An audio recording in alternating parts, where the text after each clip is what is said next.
Before I leave this topic, though, none of you talked about cannabis, and I'm just curious, would you rent to cannabis users, whether it's retail or warehouse? What's your view on that? Go ahead. Yeah, we've had a huge impact. So Denver, for example, we've got bigger operations down there. A lot of the U.S. industrial markets operate at anywhere between 12 and 17% vacancy. That vacancy in Denver disappeared, and it's booming now. There's a lot of new buildings being done, and you're going to see more and more in our industrial leasing business. It's that kind of tenancy and that kind of business taking up space. There's a lot of growth. There's a very interesting developer. I won't even mention his name, but been in the business for decades.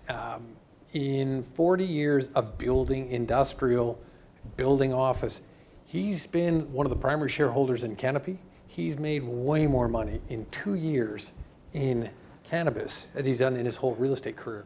So it's fascinating. It looks like it's gambling to me. This looks like it's getting a little bit dangerous. It's way ahead of itself.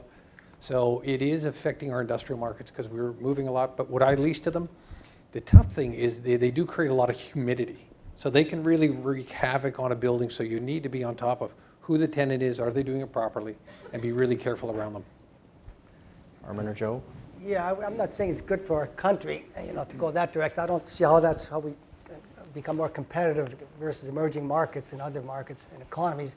And I'm a little concerned about the guys on the job site and their unregulated use of cannabis, especially when they're building high-rise. And my accounting team, I guess maybe we'll get the numbers right if I get them.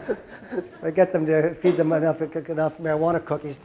But we are leasing. We are leasing. So we take our worst retail space that's chronically vacant, and we lease it to the cannabis retailers. We have a couple of our industrial buildings. We've isolated them and leased them to producers. So I'm not saying we haven't benefited, but the flip side is time will tell if it's going to make us a better country. Putting the morality side of it, putting the morality to the side, I would if it maintains a generic building, because the nirvana in real estate is to have buildings that can easily be moved from the guy that makes widgets to the person that makes bottled water or whatever within short order, so it doesn't cost you. If you're putting cannabis grower in and it disrupts that and it becomes extremely expensive, who's going to front end that?